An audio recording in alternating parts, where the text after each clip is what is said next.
All right, good evening, everyone. Thank you for joining us for the Piping Plover volunteer training this evening. My name is Jamie Fitch. I am the Sustainability Manager in Scarborough. And thanks for joining us online, folks on Zoom.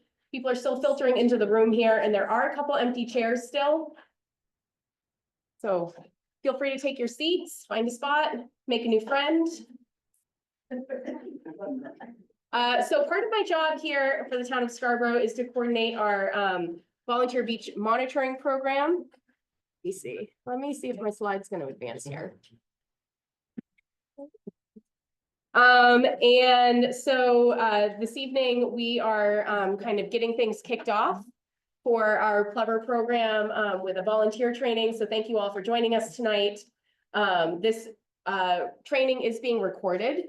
So for folks who aren't able to be here live or online, they'll be able to go back and watch it on the town's YouTube channel. Or if you guys have any questions or want any reminders from things that were covered this evening, it'll be available online. I'm going to cover some important details about our volunteer program, and then Christy and Sophie from Maine Audubon will go over piping plover and least turn biology, and some state and federal regulations that may be encountered, hopefully not, this year, and give you some idea of what you can expect out on our beaches this summer. I have to apologize, I am getting over a cold, so I'm hoping that my coughing will not distract this evening and it will stay at bay for our time together tonight. So a lot of our focus tonight is going to be on plovers, but I do want to mention that we often have endangered least terns that also nest on our beaches. Oftentimes on Higgins Beach. Last year they were on Western Beach. So we will talk a little bit about least terns this evening as well. A couple of housekeeping items before we get started. We're going to be informal tonight. So if you have questions as we move along, feel free to raise your hand.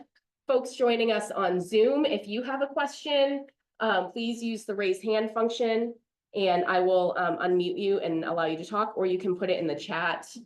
We'll do our best to monitor that.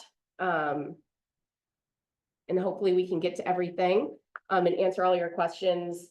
As I said, we can't see or hear you on Zoom, so you will have to use the raise hand function. You might have to hover your mouse at the bottom of your computer screen or tap on your phone or tablet, depending on how you're watching this evening, and you'll be allowed to unmute and ask your question. So everyone that signed up to volunteer should have received a really long email from me. Most people may have gotten it twice at this point because I sent it a few weeks ago and then as a reminder last week about this training. Thank you in advance for taking the time to read that really long email. It's got a lot of important information about the season. We're going to cover most of that this evening as well.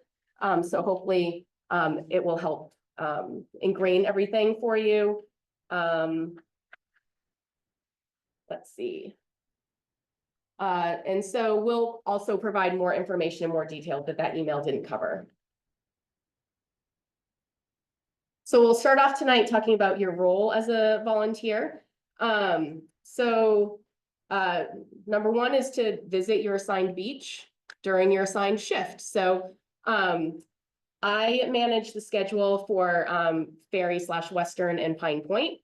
Glennis Shabbat does the scheduling for Higgins Beach. So if you're a Higgins Beach volunteer, you'll work directly with Glennis on your schedule. Volunteers for Pine Point and Ferry and Western will work with me. When you registered as a volunteer, you said which beach you preferred to work at and your availability, times of day and days of the week. And so that's how I will build the schedule for Ferry and Western. I will plan to send out a draft schedule either later this week or early next week. So you can take a look and let me know if that shift works for you. If things have changed since you registered to volunteer, you can just let me know and we'll make adjustments. Ideally, you'll be able to work your shift every week, but I know that scheduling conflicts come up throughout the summer. So if you just drop me an email, I'll do my best if we need to find additional coverage. I may reach out to the other volunteers for that beach and see if anyone is able to fill in. We also will have park rangers returning this year, which are super helpful for this program. We'll talk a little bit more about park rangers in just a bit, but they can also help fill in some of the gaps if we have people who can't make their shift one week. And I also just want to give a shout out to early season volunteers. So our monitoring season typically really ramps up May 15th when our summer dog rules go into effect. We'll talk about those in just a few minutes. But we have a bunch of volunteers who are already out on our beaches doing early season monitoring, and they've been out since late March, early April. So I just want to thank those folks for getting going earlier in the season, and Sue Naden from Higgins, who coordinates with the early volunteers. Let's see, what am I forgetting? All right, so that's about like scheduling and all of that stuff. Your primary role when you're on the beach is to educate our visitors. So educate them about piping plovers, point out the plovers to them. They camouflage so well, it's often difficult to see them. I will often hear them before I see them because they just blend in so well. So let people know that they're there, why they're important. It's pretty awesome to be able to see an endangered species pretty readily available on our beaches. Educate them about our rules that apply to the piping plovers. We're going to go over those this evening. And just try to be ambassadors for the plovers and terns on our beaches. We always just assume that people want to do the right thing, but they don't always know what the rules are. So that's how we always try to approach speaking with and educating people when we're on the beach. We're going to go over the rules and everything, but I do have some laminated sheets up here. These are brochures that the town's put out. It's got a good summary of our rules on the beach and also restricted areas that we're going to go over. People find it helpful to have this with you when you're monitoring and doing your volunteer shifts, so that you have something to reference or point out to people. Or if you need a reminder of our dog rules and things like that, it can be helpful to carry that with you because they're nuanced, they change. And we'll go over all of that this evening as well. Let's see. You'll also help us keep an eye on the plovers. Our volunteers are on the beaches way more often than town staff and Audubon staff are. So you guys will often be the ones to shoot me an email and say, we've got a plover nest that's hatched on Western Beach. A volunteer spotted our first nest on Higgins Beach this year. So you guys are critical to this program, and you are our regular eyes and ears on the beach. So important that you're out there. So you will often be the ones to let us know if there's an issue with our plovers, if there's something exciting, like I said, a nest or new chicks on the beach. And so all of that, those observations and things like that, we ask that they get recorded in an online Google form. I will send out weekly emails, usually Monday mornings, to all of the volunteers. And in those weekly emails, it'll be updates on kind of the status of the beaches, how many plover pairs we have, if we have any chicks, if we have any new nests, things like that. There will also be a link in there as a reminder for your observation forms. We ask that you fill out a form after each shift. And it's pretty easy. A lot of just drop down and selection boxes and things like that. We try to keep it pretty basic. And then, but if there's something that I might need to know ahead of time or need to know immediately, something that's super important, like there may be an injured bird, or you may have found a nest, or you might see signs of like predation or something that maybe I should know about so that I can relay that information to Audubon. I ask that you shoot me an email or give me a call. And if I'm not available, leave me a voicemail, just so I am able to get that information immediately if I need it.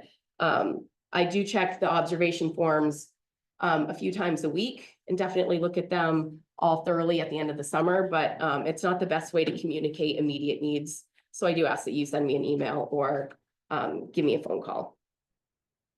Let's see. I'm going to be very honest that you're going to encounter challenges on the beach. So I say that, you know, we always assume positive intent and that people want to do the right thing.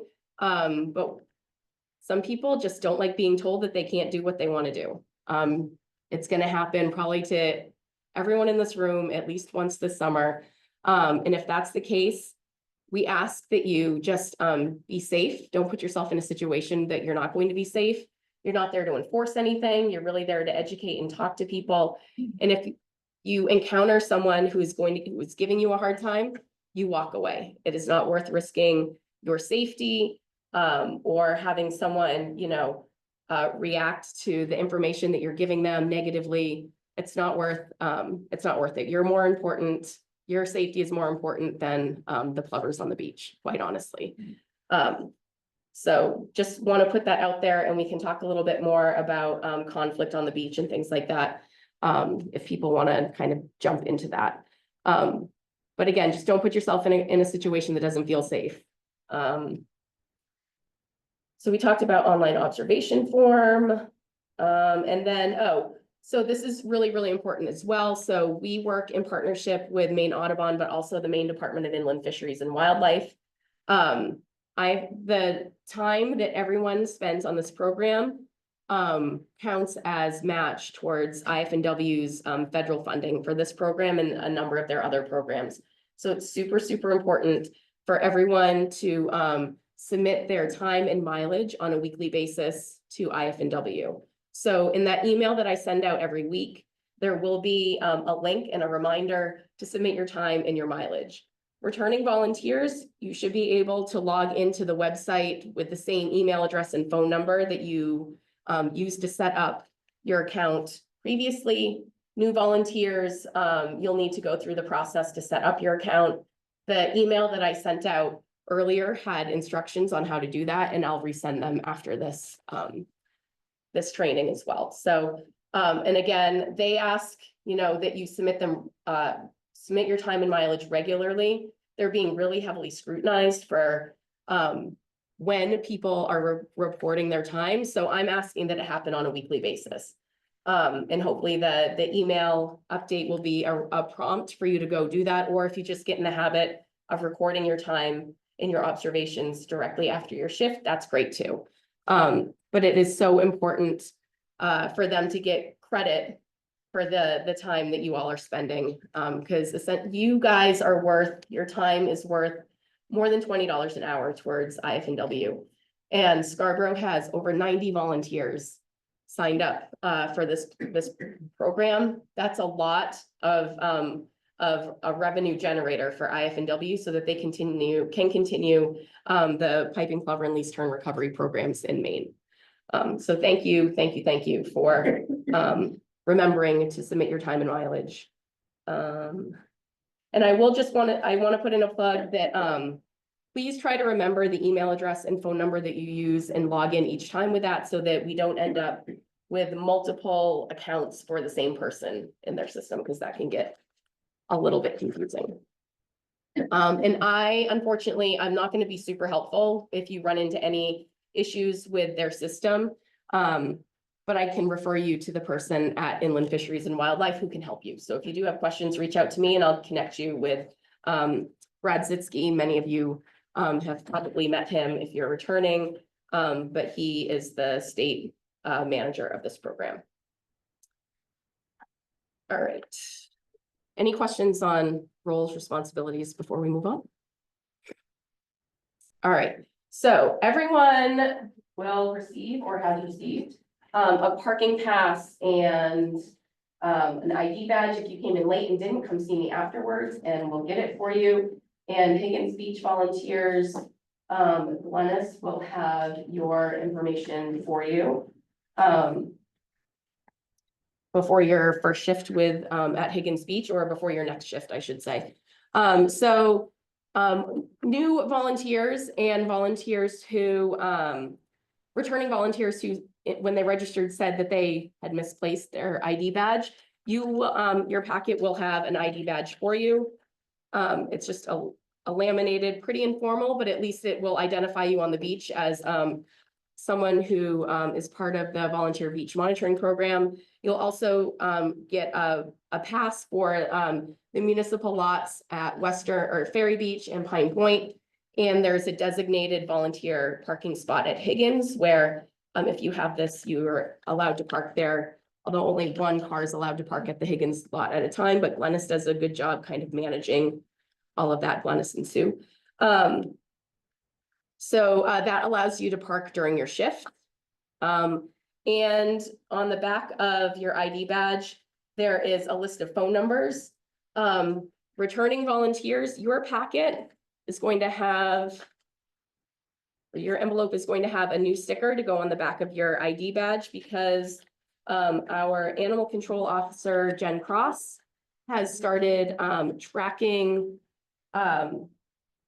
violations of the restricted area. So we'll talk in just a minute about what the restricted area is, but there are essentially areas on all of our beaches where either dogs are not allowed, which is the case on Higgins Beach and Ferry and Western Beach, or where they need to be leashed when they're allowed on the beach, which is the case on Pine Point. If you notice any violations, any dogs in the restricted area that when they shouldn't be, and I should say the restricted area is in effect from April 1st through Labor Day. Jen has asked that you text her. Please don't call her. Please only text her. And let her know kind of the beach you're at and what you're seeing. So I'm seeing 3 dogs off leash in the restricted area on Higgins Beach. And she is just kind of documenting all of those because we know that it's an issue. Our volunteers are telling us it's an issue, but we don't have good documentation to like show that it's an issue. So this is Jen has taken on the task of documenting it and has done. She started last year, and this year she said that she would be willing to have everyone have her cell phone number. That sticker also has a reminder of what the restricted areas mean. So on, like I said, on Higgins Beach and Ferry and Western, there should be no dogs in that area. On Pine Point, dogs are allowed in that area on leash when dogs are allowed on the beach. Is that clear as mud? Yeah. So this is Pine Point because this is where I live and I confronted somebody yesterday. And I was confused about the restricted area as well as they were. Yeah. So there were several people and I live there, so I just talk to people all the time. Mhm. You know, this is my first year doing this, but I'm always kind and I just say, hey, in case you don't know, this restricted area, shouldn't have your dog. There were 2 people with dogs off leash and this was at 2 p.m. yesterday afternoon in the restricted area. 1 dog on leash. And people were saying, oh no, I can have them down here because it's between 1 and 3. And I was like, well, this is a restricted area. And then they're like, I said, you really can't even have your dog here except for, so is that, except for those times from dawn to 9 and from 5 to dusk or whatever, there should be no dogs in that restricted area, right? That starts May 15th. Okay, okay, So right now, dogs are allowed in that area on leash. okay. And that started April 1st. So before April 1st, dogs are allowed on or off leash, except for 1 p.m. to 3 p.m. every day. April 1st hits, dogs must be leashed in the restricted area on Pine Point. And then starting May 15th, our dog times change and we'll go over that. Okay. And that's also on this handy dandy thing. So no, helpful to have with you. Yes. Last year, someone thought, oh, it's low tide, I can bring my dog out, because at least it's low tide. Yeah, no, the tide stage does not matter. It's the time of day. Yeah. There are gonna be monitors on both sides of Western Beach, near the hotel and at the parking lot. So the monitors will be on the beach. So the question for those who are on Zoom and may not have heard, asking if there will be questions on both sides of Western Beach, both closest to Prouts Neck and closest to the municipal lot. So Prouts Neck Association actually hires a monitor. They work part-time during the season, so they will be on the beach throughout the season. But really, it's our volunteers who are going to be walking the full length of the beach. So you can imagine Pine Point, that's a lot of area to cover. It's a couple miles. Most of the plovers on Pine Point are north of Herd Park, so between Herd Park and the jetty. So that's typically where we focus, although it does look like we may have a pair down close to the OOB line, where Audubon has, and the Old Orchard Beach Monitor has noted scrapes. We'll talk about what scrapes are, but essentially potential plover nests down by the Holiday House near the OOB town line. So we may ask that people check out that area as well. But yeah, it's essentially our volunteers are the ones monitoring the full beach. So, you know, the schedules that go out, it'll have a 2-hour window asking people to monitor. You don't need to be out there for the full 2 hours. It usually takes probably about an hour to cover, especially on Pine Point and Ferry and Western, to cover the full area. It takes probably about an hour. Higgins Beach, it's a smaller area, but there's a lot of stuff going on, so it often takes an hour there as well. When you get your schedule, I'll say you're not required to be there for 2 hours. Take the time that you need to do a thorough job while you're out monitoring. But yeah, we won't necessarily have people on opposite ends of the beach or anything like that. And we'll often just have one volunteer or a couple volunteers out there for a shift. So sometimes you can divide and conquer if there's more of you there. Sometimes people like to buddy up. So if there are people that are scheduled for the same shift, they'll monitor together. You know, sometimes that's more comfortable for people. Or if it's just you, you know, you're doing the best that you can for the time that you're out there. All right, so I also just want to touch on what those, in addition to Jen Cross's cell phone number, which again, please only text her, and please only with restricted area violations, not like everything under the sun that might be an issue that you see on the beach related to dogs or other issues, because she is our animal control officer, so her scope is fairly narrow. But also you have my office number on there. Scarborough Police Dispatch is on there. That's the non-emergency number. So if you encounter an issue on the beach and you might need some assistance, you might need a park ranger, or you might need a police officer, you call dispatch. And if there is someone available in the area, they'll send them to assist you. Let's be realistic that endangered species is probably not the highest priority for the Scarborough Police Department. So sometimes it is difficult to get someone to come down to the beach. Our park rangers have been amazing and have really filled a lot of the need there. Last year was the first year with our park rangers. But if you're on the beach and you need assistance and there's not a ranger around, or you don't see a ranger, you would reach out to police dispatch for assistance. The Audubon Plover Hotline is on there. So that's a cell phone that one of their field techs or biologists will always have on them. Typically, you're only going to call that number in the case of a plover emergency. So like if you see an injured bird or a dead bird on the beach, that's when you might reach out to Audubon. They'll kind of cover when you should be reaching out to them. Likewise, the main warden service number is on there. It's actually the state police dispatch. So when you call, it's going to basically say state police dispatch. It's unlikely that you'll need to call them. But if you do, and again, that's going to be in the instance where there might be a dead or injured plover on the beach, or a take, you witness a take, and we'll go over what a take is. Then we would involve the warden service. And essentially you would call and you'd say that you have an issue with an endangered species and you need to speak with an on-call warden, and they will kind of help you through that process.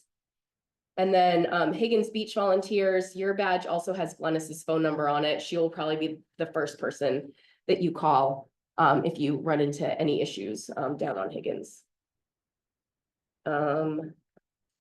Any questions about ID badges for Inglis's? Yeah, go ahead. the number for the, violations, Jen Ross.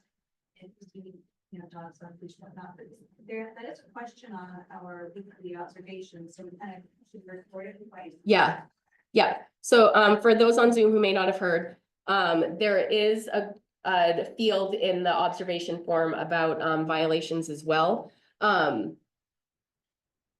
Jen has it all in her she puts it into the police system, and she's able to run a report at the end of the season and pull out that information. So yeah, you should definitely put that information in your observation form, but still reach out to Jen as well. All right. Yes. Jen, can you tell us the rules about dead birds and seals and who we're supposed to call and? Yeah, so Do they have to be retrieved and what's the issue with bird flu and?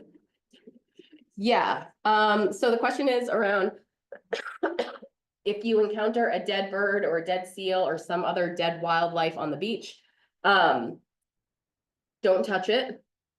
Give me a call and I will reach out to Public Works, and they're typically the ones that will take care of it.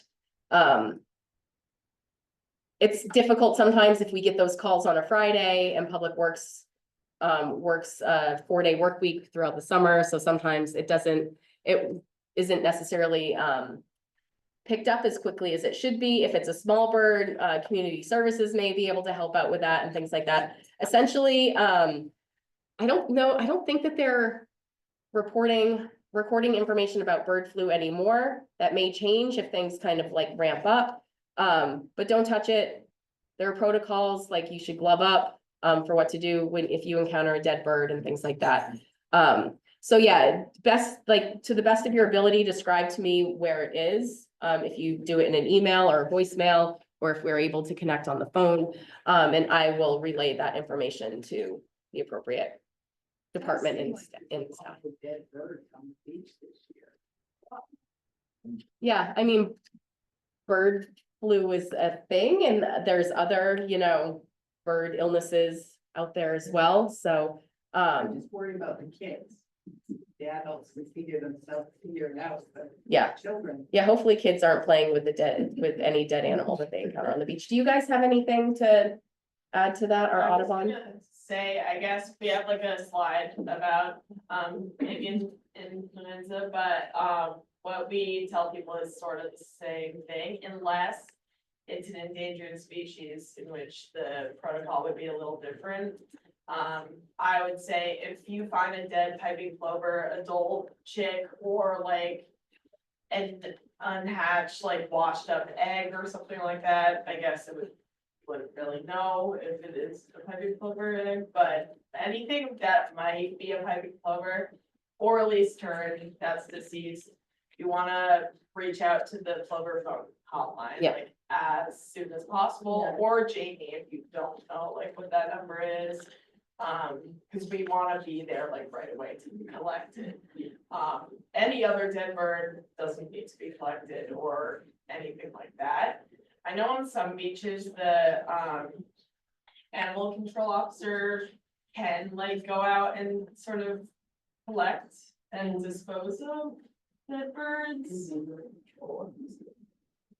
Yeah, in marine patrol, I think, for dead seals and stuff like that. Steve, do you have? Yeah, so the rangers do have a protocol to take care of that too, so, you can let one of our beach attendants know, they can contact the ranger. And we have a protocol for that, so. Yeah, so, and just since Sophie referenced, like if you do encounter, a dead plover, chick, adult, juvenile, an unhatched egg, anything like that, in the email that was sent out, there was a document attached that is basically an incident protocol. We're kind of going to go over it this evening as well, but at least you have it written there, basically saying, you call me, you call Audubon, you call Maine Warden Service, and you keep calling until you actually talk to someone on the phone. Any of those three. So if you get me, your job is done, and I will start calling the plover hotline and the Warden Service until I reach either one of them and then pass it off. So, but yeah, we'll talk about, when Audubon does their thing, they'll talk about kind of, because essentially if there's a take, it's like harassment or killing or harming, or even harming, or vandalizing the management that's on our beaches. All of that is considered a take and needs to be documented. It's against the law, because we are dealing with an endangered species. And so, we'll talk about being a good witness and taking notes and taking photos and trying to understand, like, making sure that the scene, or trying to secure the scene as much as possible, making sure that things aren't disturbed and things like that. So the incident protocol that was attached to the email that went out has a summary of that, and we'll talk about it this evening as well. So this slide talks about all of that other information that was included in the email. So I just want to give a quick summary of it, in case you haven't taken the time to go and look through the email and the attachments that went out. So Audubon put together an info sheet that is a good reference for, like, what does an adult piping plover look like? What does a chick look like? What is a juvenile? This is a juvenile on our screen right now. And kind of talks a little bit about their habitat, what to look for. I've added to it by adding pictures of a nest scrape, so what the nest would look like when you're out on the beach, and also a nest with eggs in it. I will say, I don't like the picture because someone is actually holding the eggs, so please don't ever touch the plover eggs, but it was a good picture because it shows how teeny tiny they actually are. They're about the size of a ping pong ball. So there is a disclaimer on that says, please do not touch the eggs, but it was a good picture to show kind of how they camouflage in the sand and things like that. The Sharing the Beach with Shorebirds brochure, as I mentioned, I have them here this evening as well, laminated for if you want to take them out on the beach with you when you're monitoring. But it gives an overview of the town's piping plover and least term protection ordinance. It just changed this past fall, so that it gives an overview of what is included in there. It gives an overview of the dog rules, and it also includes descriptions and pictures of the restricted areas on all 3 of our beaches. So it can be pretty helpful, because there's a lot of information to remember, and, you know, veterans, I think you guys will remember it. I always need a little bit of a refresher every year because it does, our rules change April 1st and then again May 15th. And what does that all mean? So it takes me a couple of times going through it to recommit it to memory. And new volunteers, it can be confusing. So having this as a reference is helpful. There are laminated copies up here. It was sent out in the email. It's also available on the town website. An updated overview of the piping plover and least term protection ordinance and the animal control ordinance, and how that ordinance relates to piping plovers was included. We'll talk about those rules in just a minute. A separate summary of the dog rules, in addition to what's in the Sharing the Beach with Shorebirds brochure. There's a separate just summary of our dog rules because they're not easy to remember. And then, as I mentioned, the incident protocol if you encounter a take on the beach. And like I said, we'll talk about takes in a bit. All right, so now we'll jump into the dog rules and restricted areas and all of that fun stuff. So we'll start out with Higgins Beach. As a reminder, there should be no dogs in the restricted area on Higgins Beach or Ferry and Western beaches from April 1st through Labor Day. On Higgins Beach, the restricted area is from Champion Street all the way to the river. And the restricted area runs the full width of the beach. So from the dune down to the water line. If it's low tide, it's the low tide water line. If it's high tide, it's the high tide water line, which there's not a whole lot of beach on Higgins during high tide, but that's neither here nor there. I want to mention the restricted area applies only to dogs. So only dogs should not be allowed in that area. Some of the rules in the piping plover and least term ordinance kind of follow the restricted area, but these are the areas on our beaches where the plovers traditionally nest, where we will typically expect to find nests, which is why we don't want dogs in that area. And so some of the information in our piping plover and least term ordinance typically will only apply in the restricted area also because that's where the birds are nesting. And we'll talk about that in a second. So this is Ferry and Western Beach, so it runs from the southern parking lot, the southern end of the municipal parking lot on Ferry Beach, around the corner and all of Western Beach. There should be no dogs on Western Beach at any time anyway. Western Beach is part of the Prouts Neck Association, and there it's restricted for dogs year round. Not everybody necessarily knows that, but there should be no dogs allowed in this area. Again, people are allowed, you can set up a blanket, you can set up a chair, do all sorts of like recreation type things, as long as there are certain distance from nesting areas. I mean, we would discourage certain things like running and games and things like that. But our ordinance doesn't necessarily prohibit it. And then Pine Point. So Pine Point's restricted area runs from Herd Park north to the jetty. When dogs are allowed on Pine Point, they are allowed to be on leash during the restricted area. So there was some confusion in years past saying, oh, well, dogs are allowed anytime in the restricted area as long as they're on leash. Not true. So from May 15th to Labor Day, dogs are not allowed on the beach at all from 9 a.m. to 5 p.m. In the shoulder times from dawn to 9 a.m. and from 5 p.m. to dusk, they are allowed on Pine Point, and they are allowed in the restricted area as long as they're leashed. There are signs on the beach. People are really good at ignoring signs, or they don't notice them. And so reminders of restricted area are going to be needed. But again, our restricted areas are in effect right now. Hopefully people are becoming more familiar with them since it's been about a month since they've gone into effect. But there'll need to be reminders all throughout the season. So in addition to our restricted areas, I've mentioned a couple times, we have summer dog rules. Our summer dog rules start May 15th, so in about 2 weeks. There are no dogs allowed on the beach overnight. From dawn to 9 a.m., dogs are allowed off leash if they're under voice control.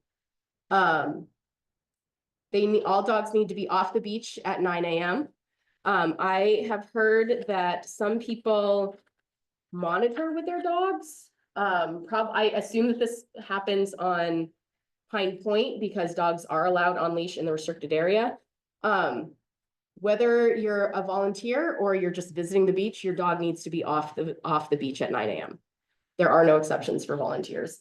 And honestly, I prefer that people don't monitor with their dog because you need to keep your dog at least 200 feet away from the management that Audubon puts up on the beach. And it can be hard to see what's going on with the plovers if you're 200 feet away because you have a dog with you.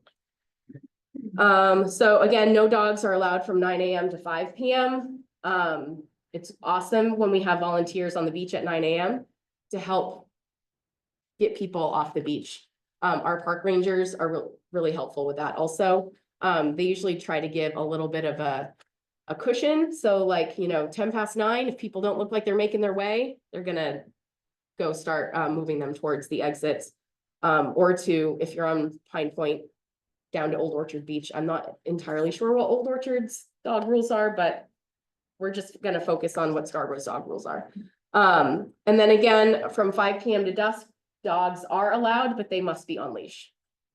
And this goes for all of our beaches, Higgins, Ferry Western, Pine Point. So in addition to our restricted areas, these are our times on the beach. It is confusing. I am sorry. A lot of people don't realize that it starts May 15th. Some people think it starts Memorial Day. I had an instance a couple years ago where I was at a meeting on Pine Point. It was after May 15th. Someone is in the parking lot, opens the door, and their dog hops out and they're making their way to the beach, and I intercept them and I'm like, I'm sorry, our summer dog rules are in effect. Your dog's not allowed on the beach. And they're like, what are you talking about? I just called the town office. I'm like, they said it was fine until Memorial Day. And I'm like, I'm sorry you got the wrong information. Like, they're not allowed on the beach after 9 a.m. starting May 15th. turns out they talked to the Old Orchard Beach town office, not the Scarborough town office. So it can be confusing since it is one long beach shared by two towns. But yeah, it's definitely a process. May 15th and for a few weeks to get people to remember the dog rules.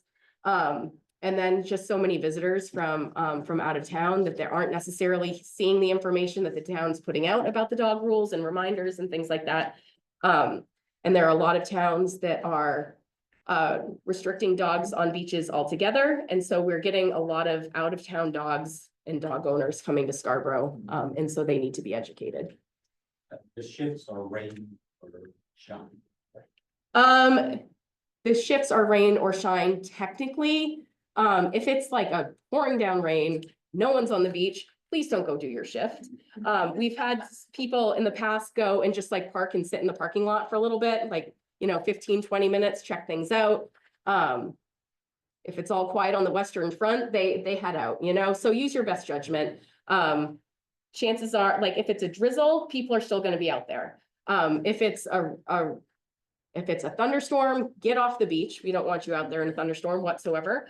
It's all a matter of your tolerance. If it's really cruddy, a couple of years ago, it rained pretty much every single day. And on the few days when the sun came out, our beaches were jammed. And so, hopefully we don't have another summer like that. Hopefully it is kind of the nice weather is spread throughout so that it's not so much pressure on a few days on our beaches, because that's a lot for everyone, for our volunteers, for our beach staff, for everyone. So, but yeah, use your best judgment. If it's cruddy weather, you don't need to monitor. Just to clarify, this is in the unrestricted area plus the restricted area.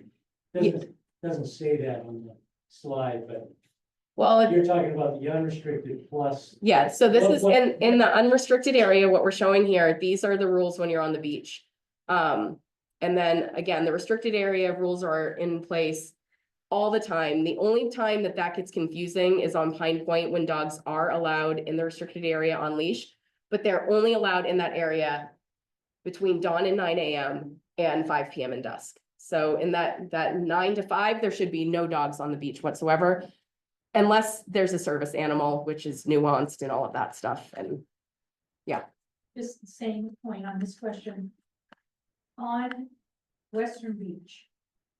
Did I hear you correctly that you said the restricted area, no dogs ever? no dogs ever. Okay, I did not know that. Yep. So that whole area, when you turn the corner and you go down, that's no dogs. There should be no dogs there ever. There's always. Yeah. Yeah, same with the unrestricted area or medical. You can go there at noontime and there's gonna be dogs on the beach and. Well, and again, right now, that's fine. Starting May 15th is when it needs to change. And our park rangers have been super helpful with that. We don't typically, because dogs are not supposed to be on the beach between 9 AM and 5 PM. We don't necessarily have volunteers on the beach between 9 AM and 5 PM. Our general guidelines for volunteer shifts are 7 AM to 9 AM, 3 PM to 5 PM, 5 PM to 7 PM. So there is a window of time where we're probably not gonna have volunteers on the beach unless, we do have, Wendy and Joel are here, right? So they'll monitor during low tide on Pine Point. So it's gonna vary every week depending on the tide cycle. But they're out there walking the beach at low tide, so that's when they're gonna monitor. So if it happens in the middle of the day, that's when their shift is gonna be. But yeah, our park rangers will typically be around on at least 2 of our beaches during that time of day. I say 2 because, and again, we're gonna talk about park rangers in a minute, but their job is not just Plovers. They've got a lot of responsibilities on the beaches and in our parks throughout the summer. So they're gonna be there a lot, but they're not always going to be available. But they're a great resource to have. I think last year went way more smoothly because the park rangers were there as opposed to just our volunteers being kind of the front line. Yeah, Kathy. I just wanted to ask about the 200 feet from the nest. Yep. That keep them away, that's on the signs. that on the sign? It's not necessarily on the signs. We can only put so much information on the signs. That's one I missed. Yeah, it's in the ordinance. Your dog on the monitor. It is on, in the ordinance. This has been updated to reflect that, and it's part of the, our beach management agreement with, Maine Inland Fisheries and Wildlife that, where dogs are, allowed on the beach. If there are nesting plovers, they need to be kept 200 feet away from those areas and from the management where plover nests are likely to be. And so we'll talk a little bit about what that management is, but essentially it's stakes in the sand with twine wrapped around it. It's really just so people can visually see where the nests may be. And then once nests are established with 2 to 4 eggs, they'll put these cages called exclosures around them, which really are meant to keep other animals out, not the birds in. It's just another level of safety. Not every nest will be exposed, depends on the condition, and if there's a pain in the tuchus cat that's on the beach that just sits there and waits and like learns the plover's patterns, and they, you know, lie in wait for a plover to leave the exclosure and they'll pounce on it. If there's a situation like that, there's not an exclosure necessarily around it, so that makes it a little bit harder for the cat to like identify where the birds are and things like that. So, while we're talking about other beach rules, let's talk about them. So, no one is allowed inside fenced areas unless they're authorized by, Inland Fisheries and Wildlife. Our volunteers are not authorized by the Department of Inland Fisheries and Wildlife to enter, any of the fenced areas. I will say, Glennis on Higgins is, I think, the only volunteer that is authorized, and has been trained and given permission to go inside the stake and twine areas.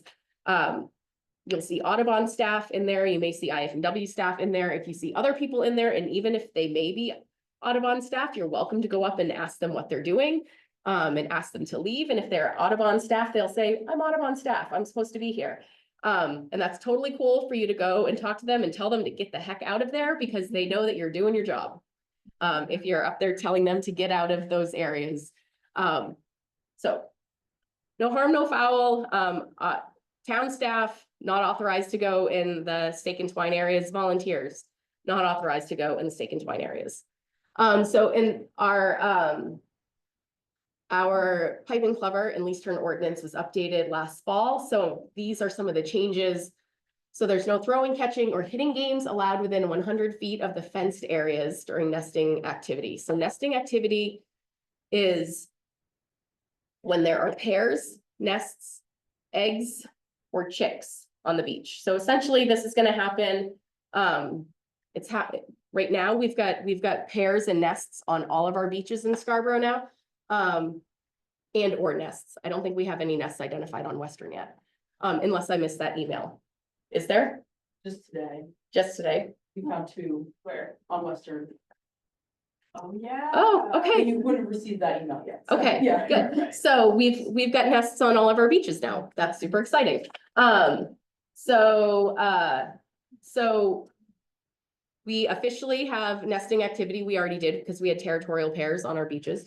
So we should not, like, our old ordinance, I think, just said volleyball. But there's way more things out there that can harm a plover other than just volleyball. So there's spike ball, there's frisbee, there's all of that stuff, football. So we've tried to make it a little bit more general by saying throwing, catching, or hitting games. So they shouldn't be doing that within 100 feet of the fenced areas. That's where the nests likely are to be. No flown devices or wheeled vehicles. So wheeled vehicles include bicycles, skateboards, one wheels, sand surfers, all of those things. Within 650 feet of fenced area, and I'll say flown devices, that includes drones, it includes kites. And we're talking about 650 feet in the air also. So we do have the exception for non-motorized wagons and carts. So if you're loading your stuff into a wagon to haul it down onto the beach, that's fine. But anything that kind of gets driven, not allowed. Yeah. So 650 feet means nothing is going to be even close to the fences because Right. there isn't that much beach. Yeah, it's essentially the width of the beach. So, and so these And again, typically the fenced areas are within the restricted area. The restricted areas are restricted to dogs. But those are the areas where the nests are likely to be. So they can, if you want to ride a fat tire bike or something on the beach, you still can. It just needs to be in non-restricted areas as long as there are no plover nests in those areas as well. So it's most likely to happen on Pine Point. And again, right now, it looks like our Pine Point nests are going to be in the restricted area north of Herd Park to the jetty. Possibly by Old Orchard, but nothing's been confirmed there yet. Is there another question? Here's just a question for probably all of them. About when do the turns arrive? When do the turns arrive? 2 weeks from now. Yeah, well, the lettuce is always like, it's the 15th of May. That kind of depends. Probably right. But like, I'd say like. I feel like, yeah, it depends if they stake out their territory probably starting then, but they move around a lot and their chicks probably won't be here until like. Much later. Yeah. Yeah. But right now. So yeah, lease turns and Audubon will so lease turns are different from plovers and how they nest, they are colonizers. So Audubon will often put out, or IFNW, either one will put out decoys on the beach to kind of entice lease turns to come and build their colonies there. So those probably start going out mid-May in anticipation of their arrival late May, early June. And like I said, typically they're on Higgins. Last year they were on Western. And they're very different from plovers in that plovers kind of are usually in pairs of 2. They're not going to be very aggressive. Lease turns are going to poop on you if you get too close to them. And they're very loud. To say, we're not gonna put decoys on Higgins this year because they have not been successful recently there. And the plovers have been successful there recently, so we wanna like focus on one or the other, cause both species can fight. And usually the turns will win. So we kind of want the Higgins to be like plovers, and then we want the turns to go to Western, cause that was really successful for them last year. So we're gonna put a lot of decoys on Western. So Western volunteers, you'll get to deal with the dive bombing and pooping turns later in the season. Awesome. All right, fires and fireworks are not allowed on any Scarborough beaches.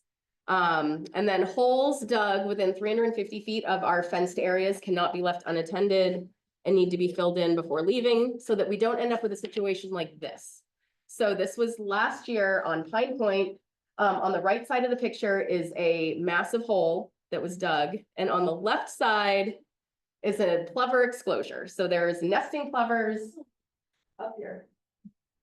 And so the problem with holes on the beach is that plover chicks do not fly for the first month or so of their lives.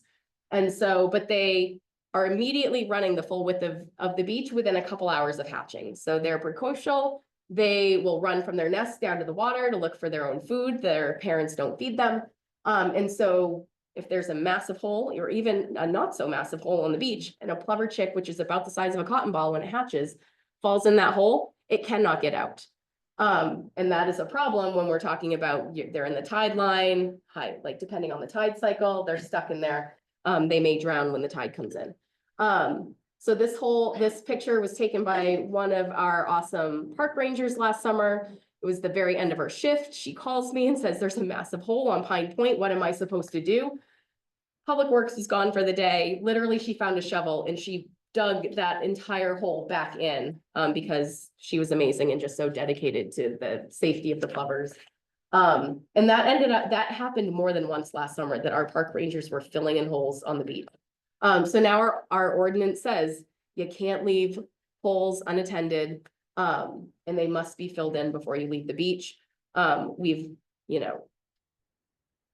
It's still a matter of, I'm pretty sure that one of the Audubon staff was on the beach this day and talked to the kids that were digging it and said, that's an awesome hole, because that is an awesome hole. Like, what kid doesn't love going to the beach and digging a hole?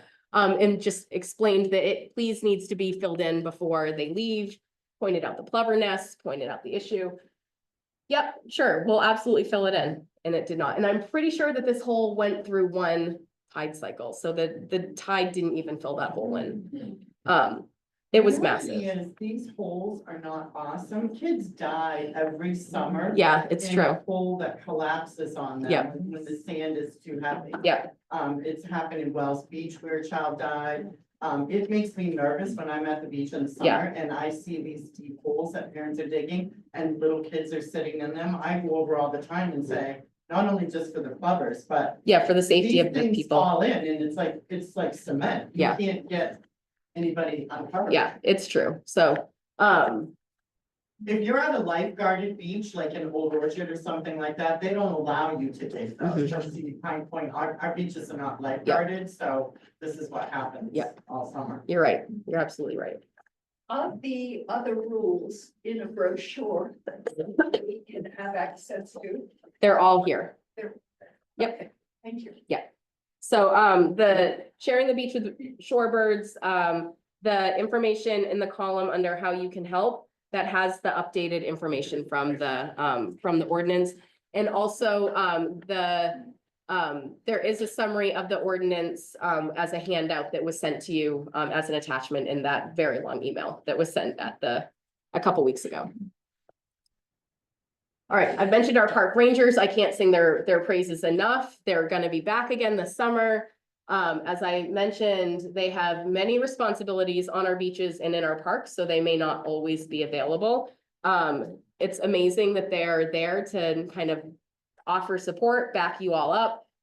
They have a little bit higher level of authority since they're gonna be wearing a Scarborough shirt and they're a Scarborough employee, on our beaches. And they have a walkie-talkie with a direct connection to police dispatch, which doesn't hurt. So yeah, they're fantastic and so helpful, to have on our beaches. And again, if you're on the beach and you need assistance and there's not a ranger readily available, I mean, if there's a ranger there, you're welcome to go talk to them. Just be aware, they may be in the middle of something else. They may not be able to help you immediately. But if they're available and able, they, will certainly help you. And if they're not on the beach and you need help, call the Scarborough Police Dispatch non-emergency number on the back of your card and they will help you. And the parking, Steve, did you say the parking attendants are able to get in touch? Yeah, With the rangers they have also? their numbers, yeah. Yes, or, so If the it's pressing. yeah, the beach attendants in the parking lots, are able to help as well, but, dispatch might be your best bet. For a number of reasons, because if a ranger's not in the area, but a police officer is, the police officer may be able to respond more quickly than a ranger could. All right, that's the end of my spiel. Does anyone have any questions before I hand it over to Christy and Sophie? Yes.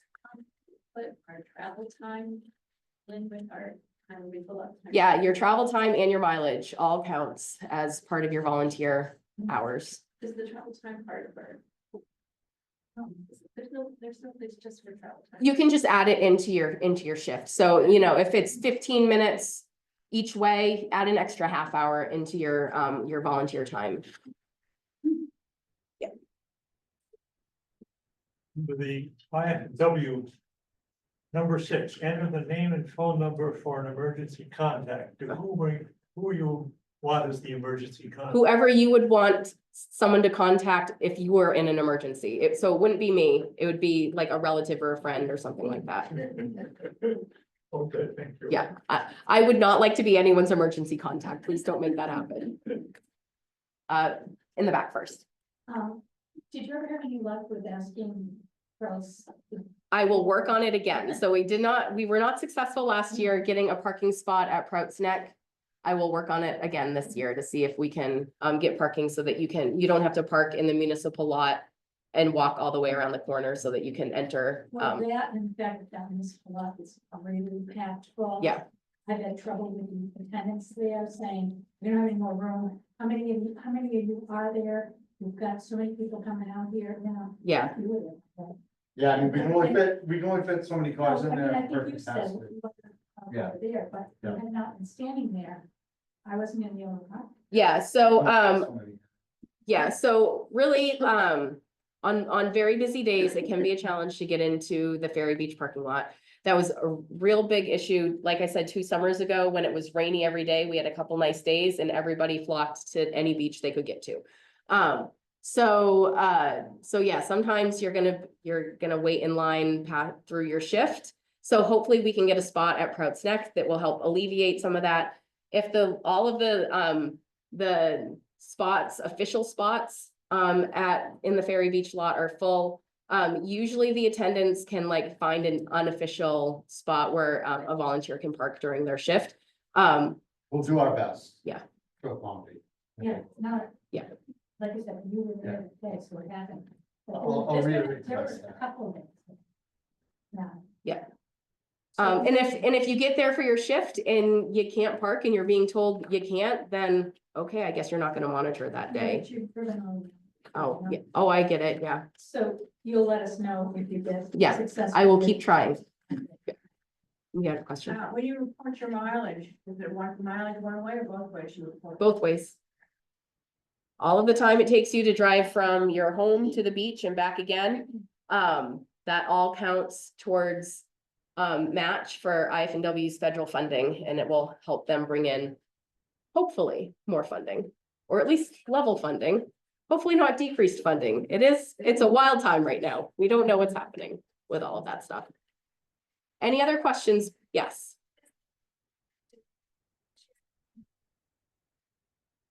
Yes, yeah, so I'll speak to that real quick. So we have a dedicated entrance, a dedicated exit, but the layout will be the same. It's basically just to help the flow of traffic.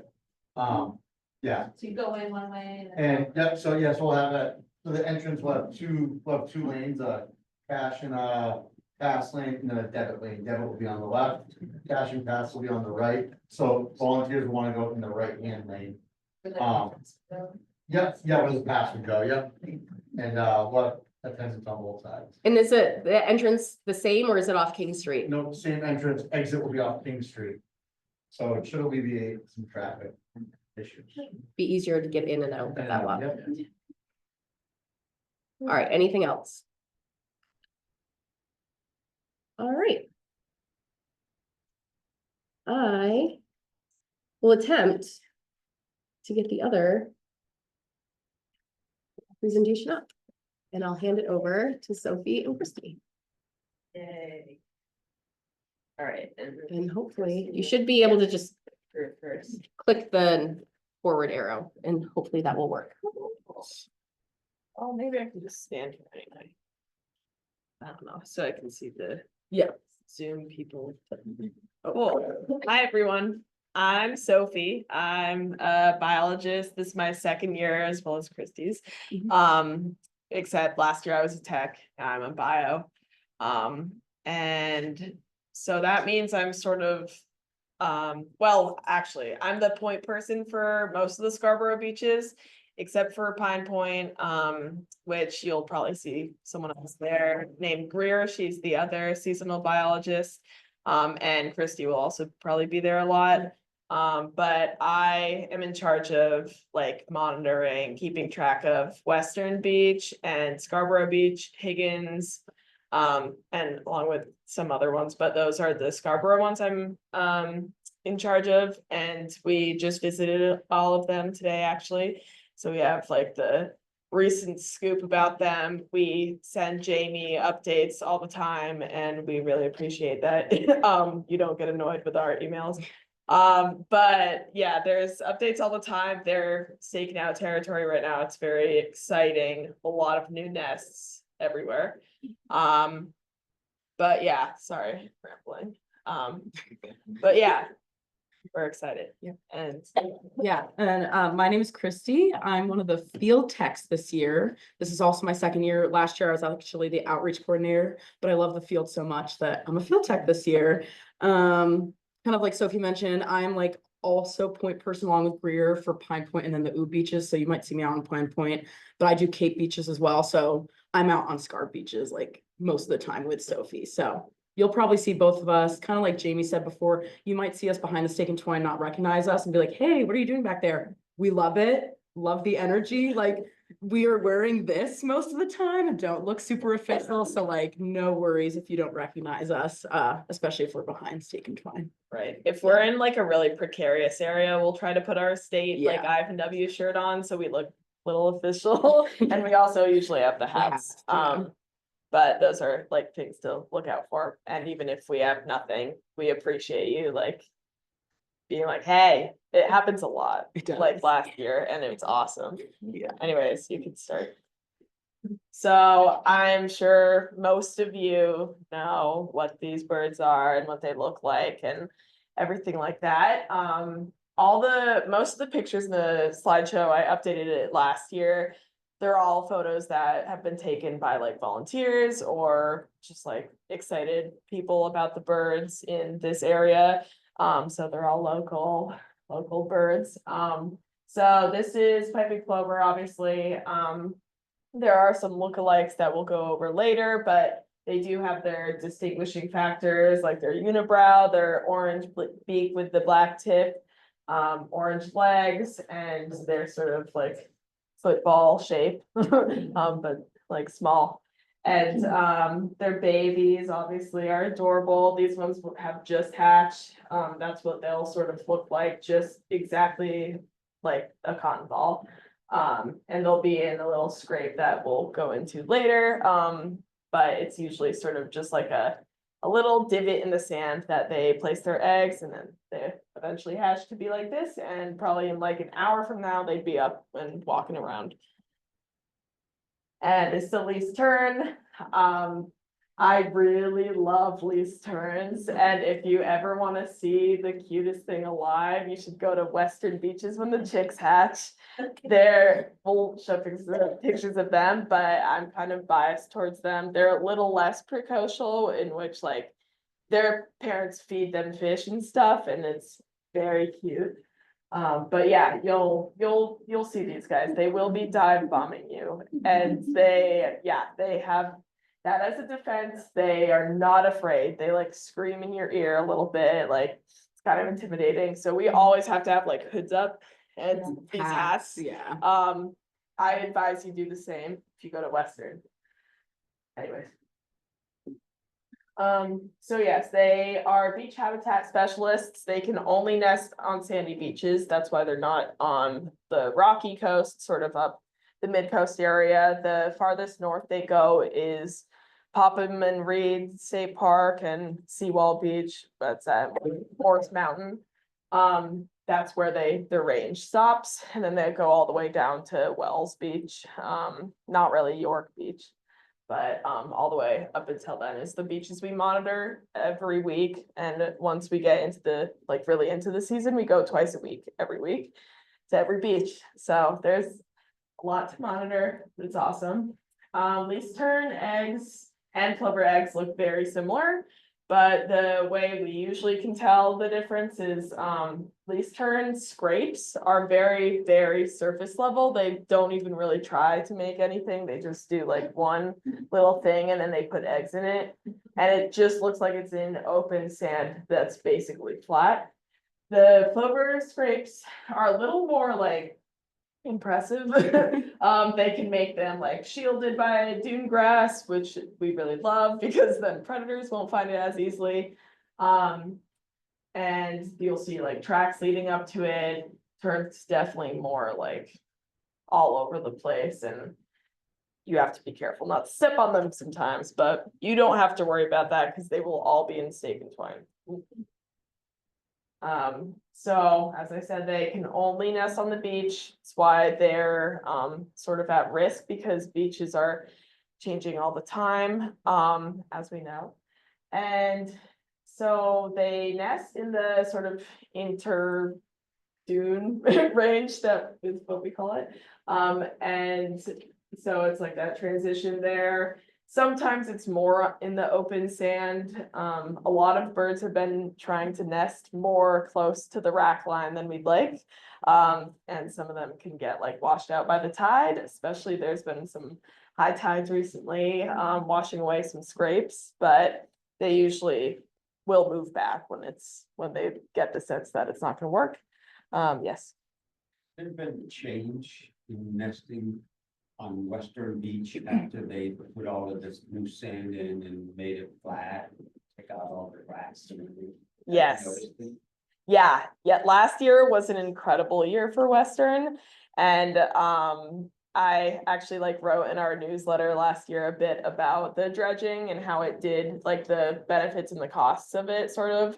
And it really helped that beach. Like, I don't know what's gonna happen this year, but there is so much more of that sandy territory that they love, that there were so many more birds than usual last year. And we'll see like a little graph soon of how many pairs there have been over time, how many nests and chicks that have fledged, but it was a lot more. So it definitely helped. And there's like, yeah, the beach looks very different than it used to. I think there was 14 pairs on Western Beach Right, last yeah. year. And the previous year, there was like 7 or 8 babies, so. Yeah. Yeah, And this year, there's already 11 pairs. yes, Mhm. yeah.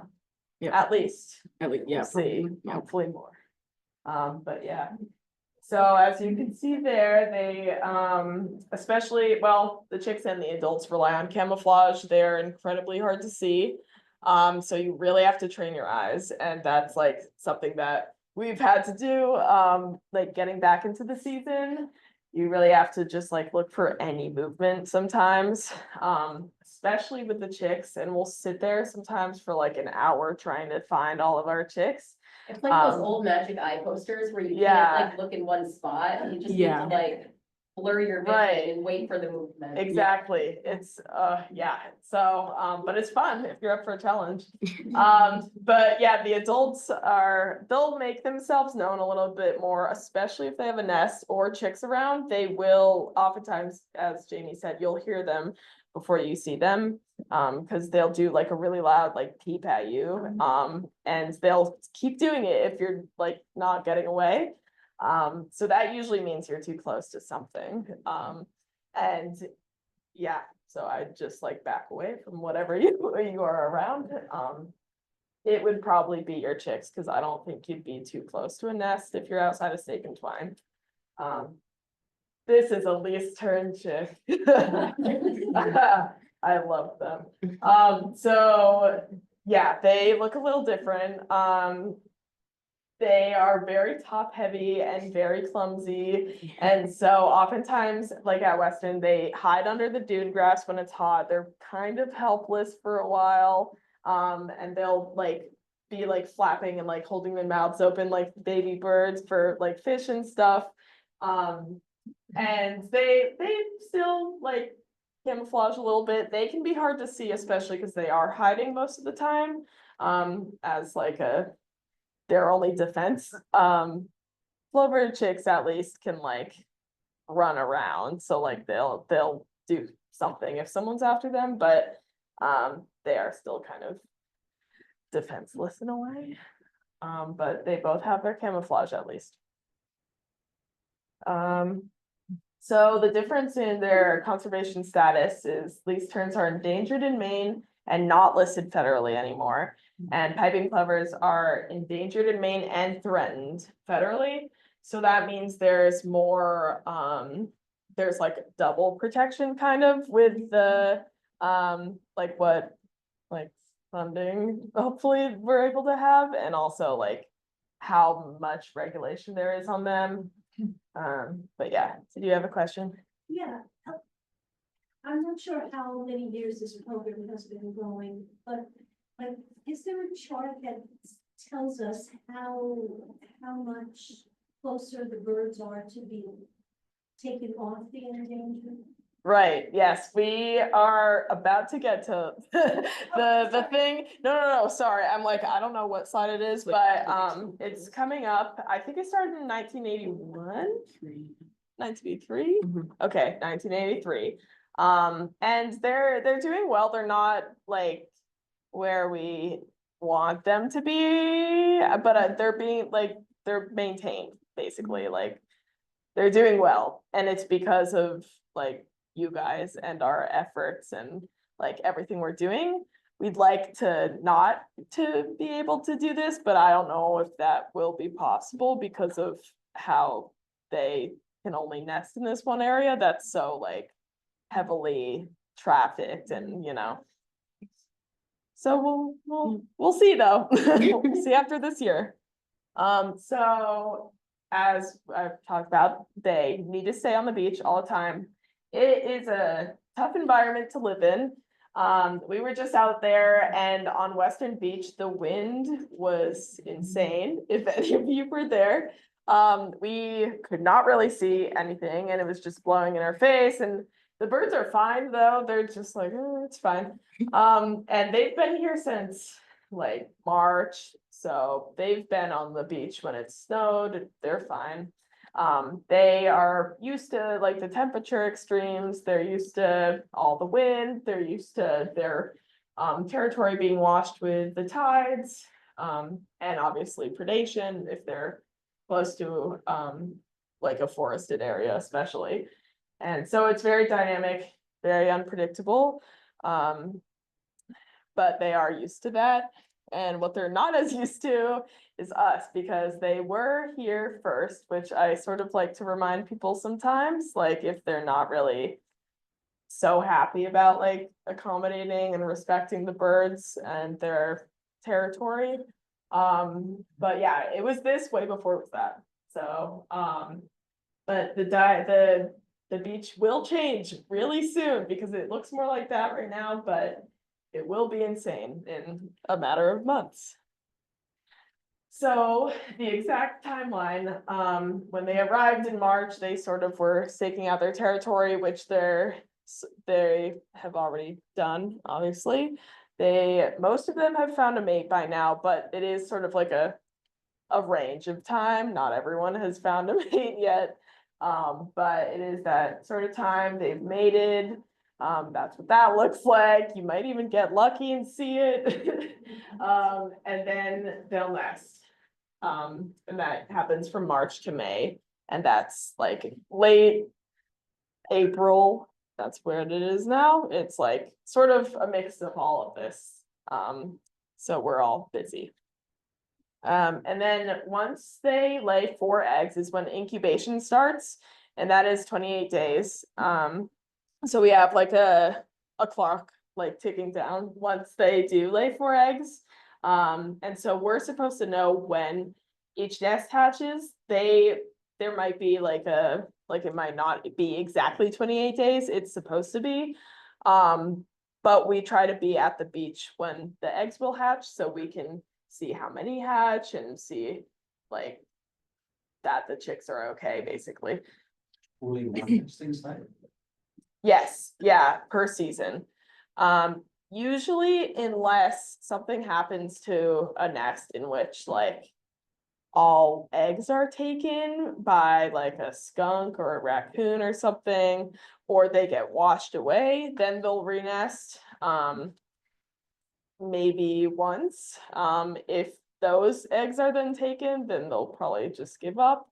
But yeah, that's another reason why it's like we have to monitor every nest and like make sure they survive or try our best at least.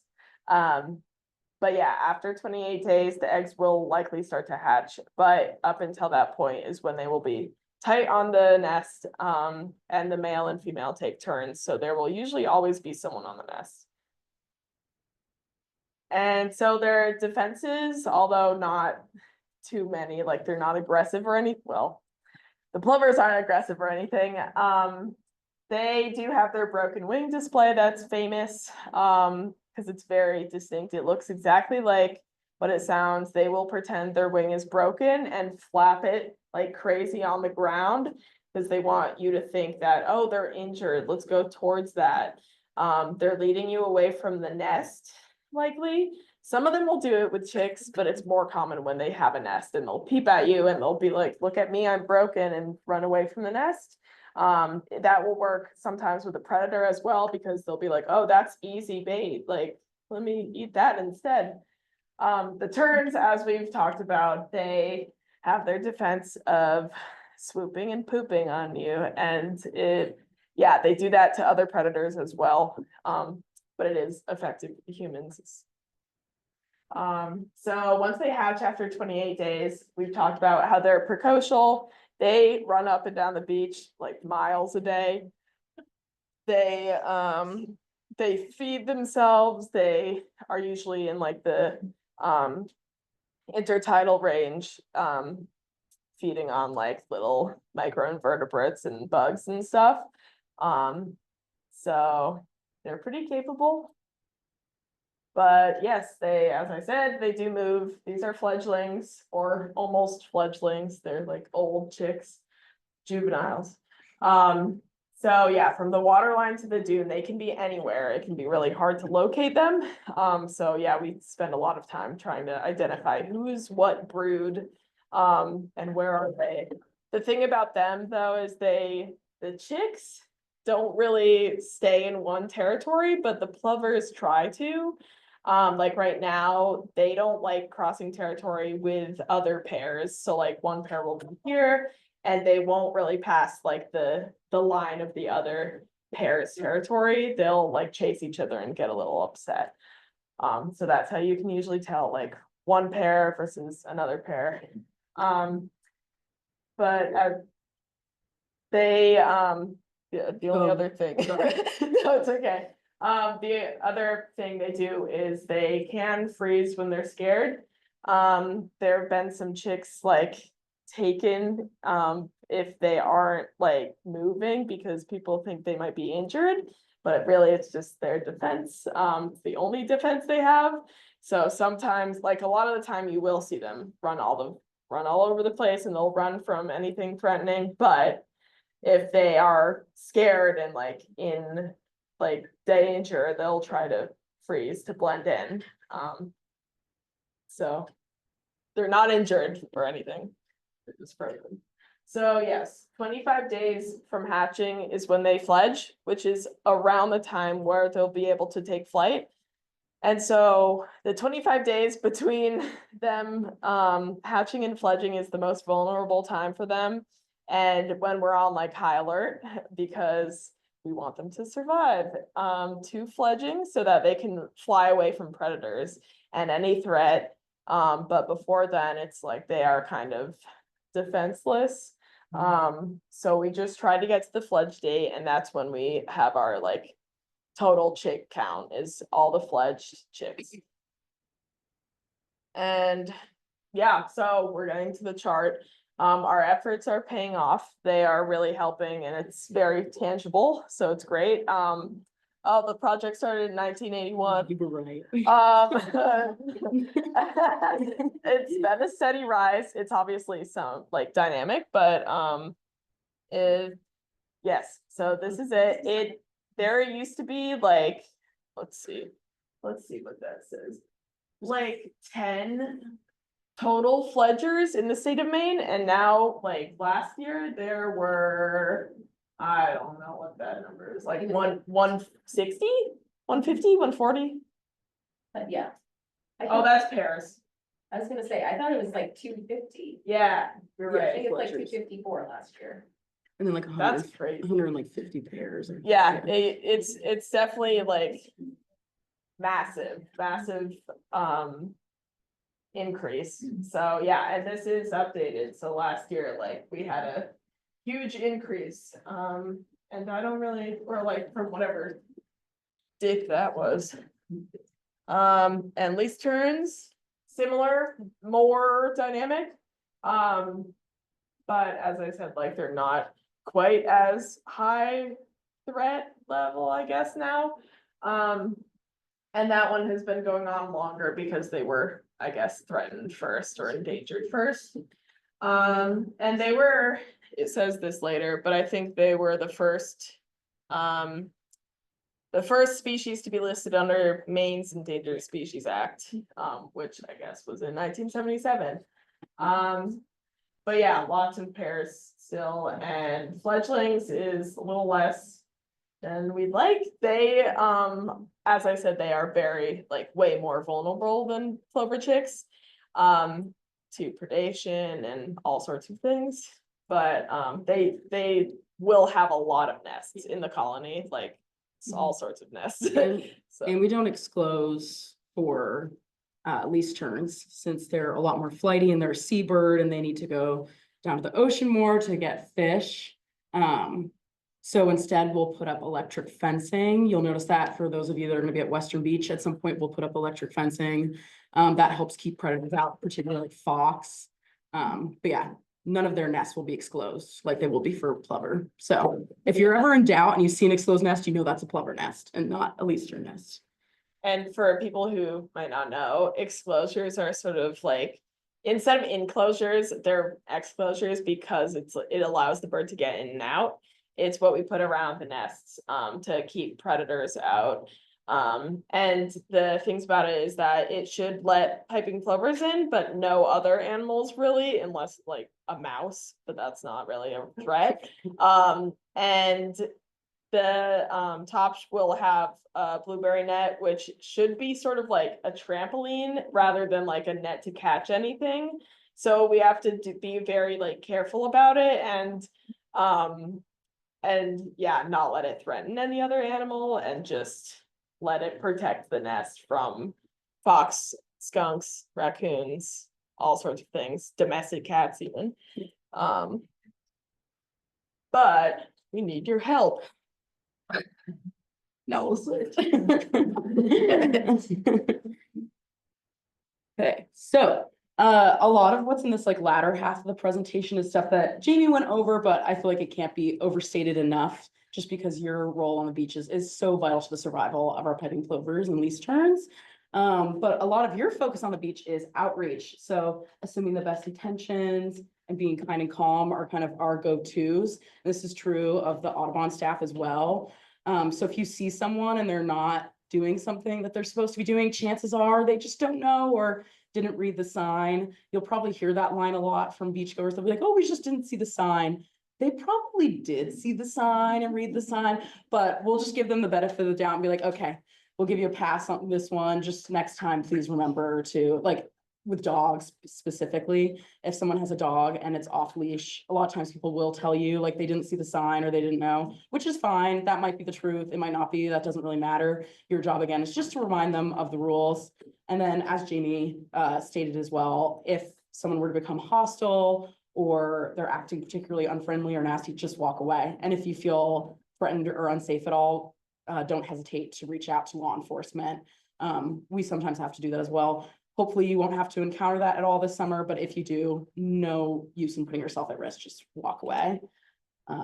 So yes, there are some piping plover lookalikes that you'll often hear people talking about on the beaches. These include spotted sandpipers, semi-palmated plovers, killdeer, and a range of other shorebirds that are migratory birds as well. You'll notice them at this time of year kind of migrating through, and they'll often be in flocks. Which piping plovers are not in flocks. Piping plovers are in pairs, as Jamie mentioned also earlier. So if you hear someone on the beach and they're like, I just saw like 50 piping plovers down at the shoreline, you'll know that no, those are not piping plovers. Those are probably our killdeer friends or semi-palms or spotted sandpipers. Also really cool shorebirds, very cool birds to look out for too while you're on the beaches monitoring. You can do a little bit of shorebirding as well. But again, not piping plovers. So yeah, kind of like went over this already, but yeah, piping plovers are never seen in flocks. Sophie kind of mentioned this as well. Sometimes you will see a pair chasing off a single bird or another pair. They do get really territorial around their nesting sites. We noticed that a lot today, especially as they're practicing their scrapes and as they're nesting.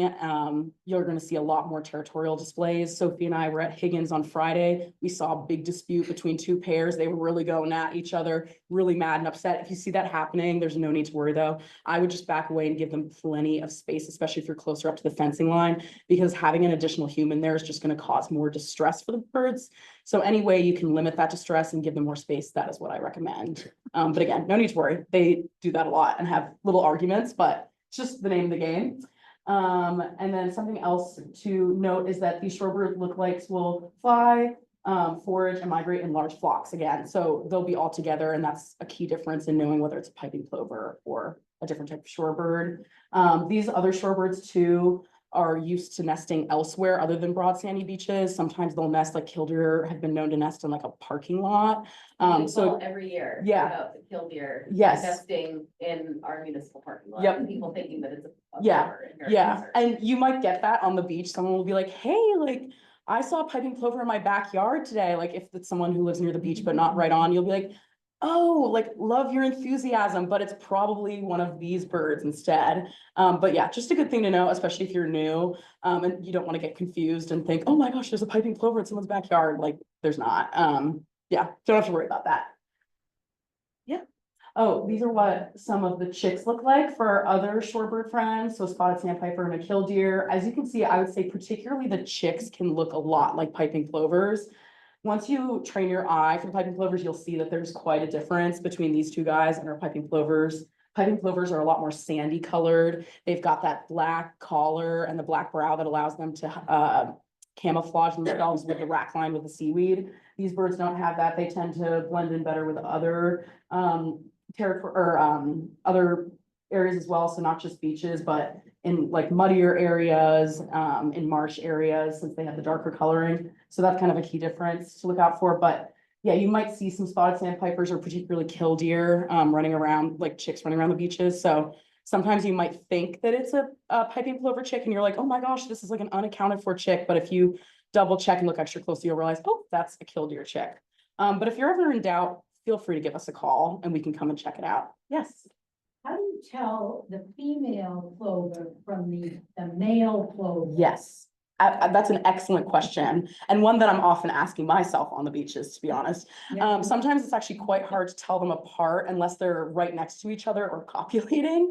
But in general, some little things you can look out for, especially if you own a pair of binoculars and are looking a little bit more closely, would be that the male plover typically has like a thicker band that connects at the neck, whereas females, their band will maybe be a little bit thinner or it won't quite connect. Male birds tend to have a more striking orange beak, and females have the orange as well, but it's just a little bit more prominent on the males. Same with that brow line. Males are going to have the more prominent, like darker, thicker black band. Females will be a little bit more faded looking. But unless you're looking really closely in general, it's pretty hard to tell the difference. They look very, very similar. So Is the female a lighter color than the male? not really. They're generally about the same exact shade, that same sandy color all over Yeah. their back, all over their wings and tail feathers, but again, it's really that like collar going on their neck and the brow where it's going to be a little bit lighter and maybe not as thick or connected on females. Thank you. Yeah, I'd of course. say it's virtually impossible. Yeah, this is like from us staring at them and like really looking, yeah, chances are you won't even notice those differences. So the next point that we want to make, this isn't as relevant for you guys. I'd say this is more relevant for like public works here in Scarborough.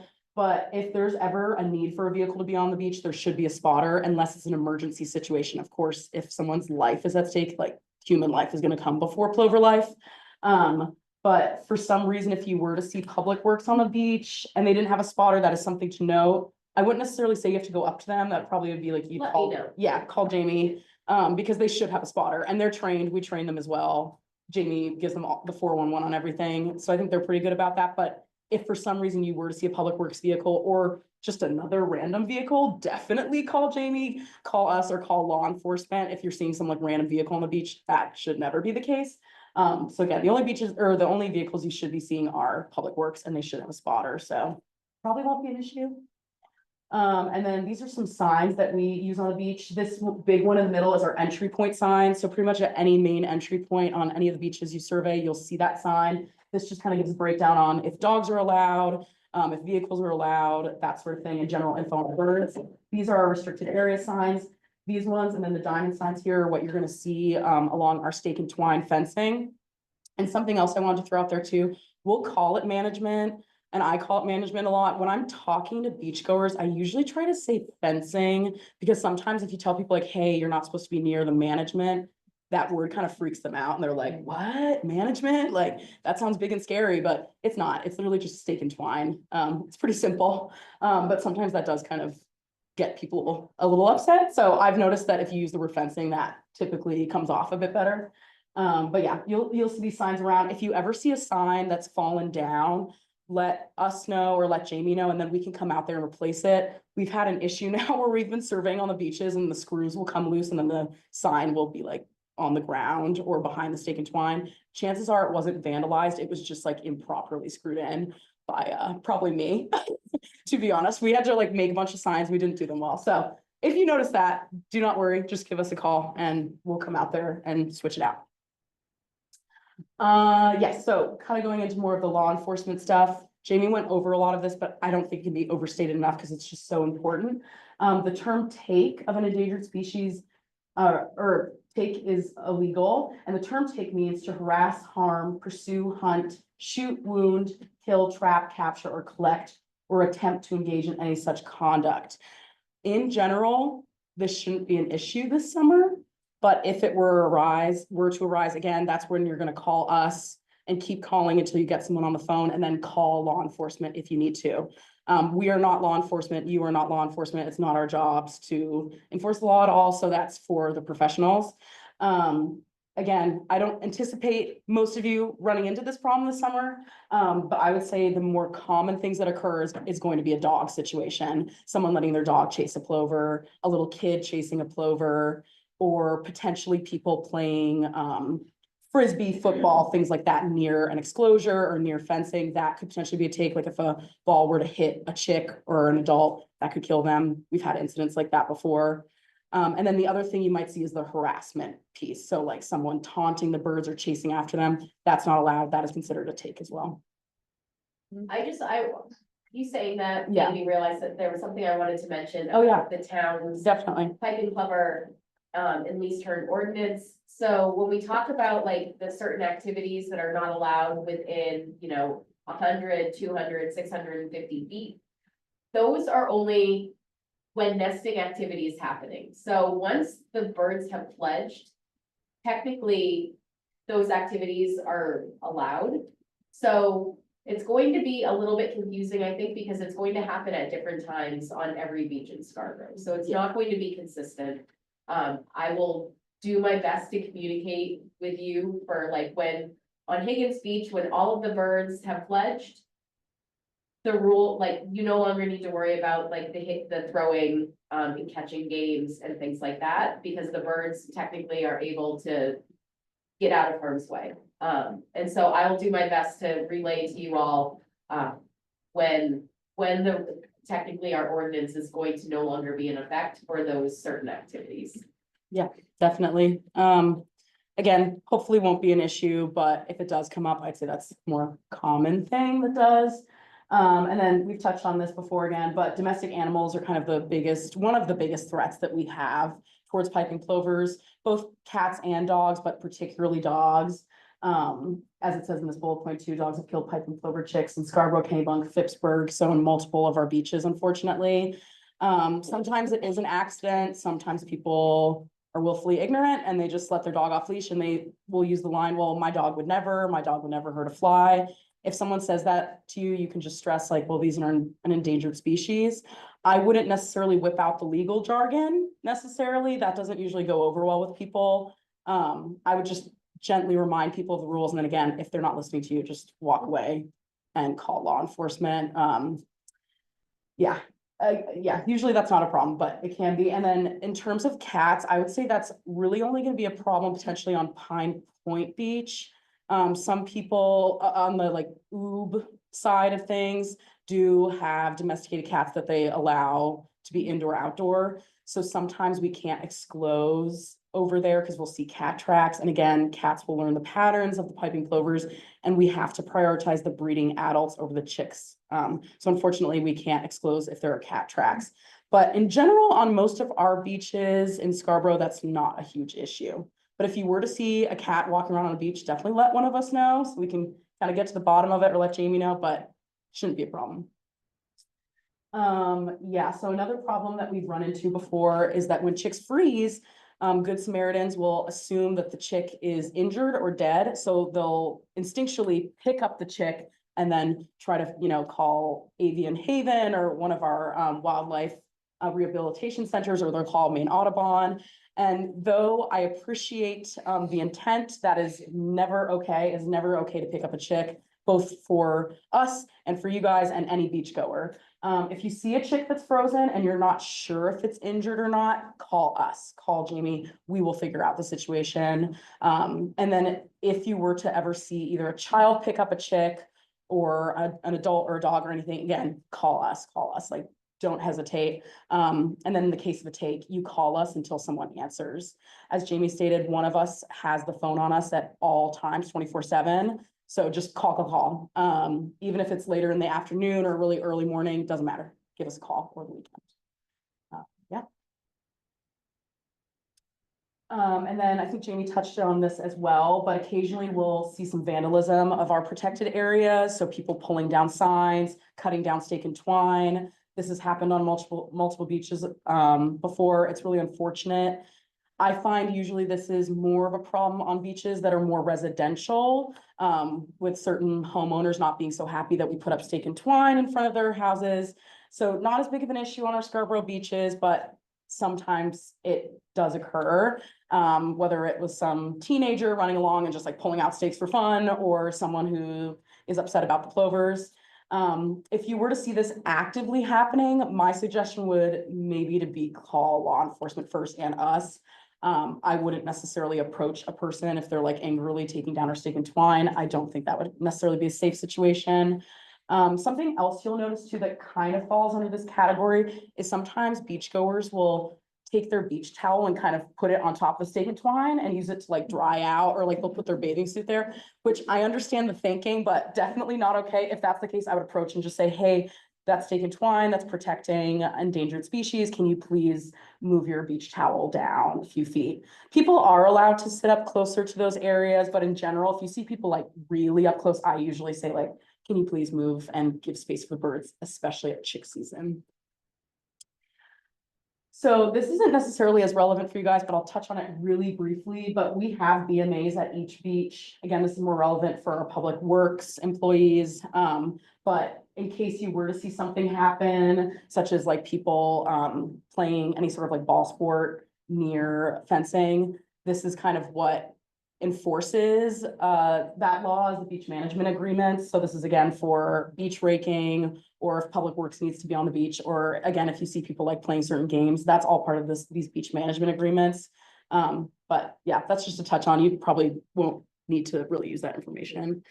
And then our incident protocol. So if you were to see a dead piping plover, a dead least tern, whether it's an adult, a juvenile, or a chick, there's a certain protocol you follow. Again, Jamie kind of touched on that as well. But the most important thing that you can do for us as someone who's on the beach, and you guys are on the beach every day, as opposed to us where it's only once or twice a week, is secure the scene. So if you were to see a dead plover, don't touch it or handle it. But if there's a way that you can even put like, you know, if you have like a towel with you or something, just to put it around. And then if you can stay with the bird until an authority figure can come, that would also be great. Of course, I respect your time and that you have other things going on. So if you can't stay there, if there's another like volunteer that can come and wait, if one of us could come out, that's really the best thing you can do to just ensure that the bird stays there, and then we can assess the scene. And that kind of also goes into, then you're going to want to make those calls. So you call us, and again, call until someone answers. You can call the police department or the local dispatch since it's non-emergency, and then call Jamie as well. And then the last thing you can do that's so important for us is document everything. So if you notice that there's dog tracks, if you see that there's a puncture wound and it looks like maybe a dog bit it, or if like someone threw a baseball and it hit a bird or something like that, make note of all of that. That can help us if there has to be a case that's billed and we have to get law enforcement involved. Take photos of the scene. Take photos too. Yes, yeah, we should have that on the slide too. Take photos as well. That's super important. And there is one exception for when you would want to move the bird, and that's if it's The tide. if The tide. tide's Yeah. coming in and it's Mhm. in the wet sand and you know it will be washed away. Yep. Take photos, document as much as you can, and then move it up Yeah, so that it doesn't. and if you get washed can, away. yeah, use PPE, personal protection equipment. I would never touch a bird that's dead ungloved, so if you can get a pair of gloves and then move it, that would be great. Or even use, if there's like a shell or something, to move the bird or the egg or the juvenile chick. Stick. Just don't touch it with your bare hands. Don't recommend that at all. Oh, yeah. Yeah, we kind of already touched on this, but yeah, never put yourself at risk. Your life is worth more than the plovers' lives. And I know that we're all so deeply invested in the piping plovers and we appreciate that, but never put yourself at risk. If you ever feel unsafe, if a beachgoer is being particularly nasty or hostile with you, walk away. It's not worth it. never handle a dead bird or an alive bird, and then never interfere with the scene of the crime. So again, unless the bird needs to be moved up because it's near the high tide line, don't touch anything. Again, you can secure the scene, make sure that no one's gonna come up and try to do anything with the bird, but don't interfere with it. We touched on this a little bit earlier, but avian influenza is a thing, is going around. It's particularly seen in waterfowl, but we have seen it in other types of birds as well. It's important to note that not every dead bird died from bird flu. I think there's this kind of common misconception. Now you see a dead bird, you're like, it must be bird flu, but that's not necessarily the case. As we said, don't handle dead birds. If they seem like they could be sick with HPAI, give them space. There are certain symptoms you can kind of see in birds that they'll demonstrate. Yeah, confusion. They might be like turning their heads a lot. But in general, if you were to see something like that, you can give us a call. If it is a piping plover release term that your notice is acting weird. And then another note, if you're having an issue with a dog owner, you can always say, hey, if there's dead birds on the beach, avian influenza is going around. If your dog were to consume a dead bird or animal, seal, whatever it is, the dog could become infected with avian influenza. So that can be an incentive to get people and their dogs off the beach. So thank you so much. We appreciate your collaboration. It can't be overstated enough how important all of you are to the survival of our project and the survival of the birds. Without you, our project simply wouldn't exist. We can't possibly get out to every beach every single day. So with you guys, this work is possible. And we thank you so much.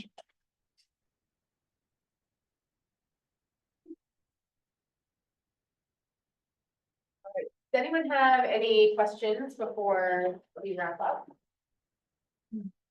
All right, so again, this presentation will be posted on the town's YouTube channel.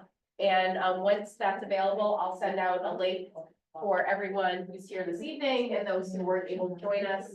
And if you have not already picked up your parking pass and ID badge, you can come up and grab that from me this evening. And later on this week or early next week, I'll also send out the first rush of monitoring schedules for Ferry Beach, Ferry Beach, Western Beach, and Pine Point. And again, Glennis will be reaching out and touching base with Higgins volunteers about your schedule for time. Thank you. Thank you all. I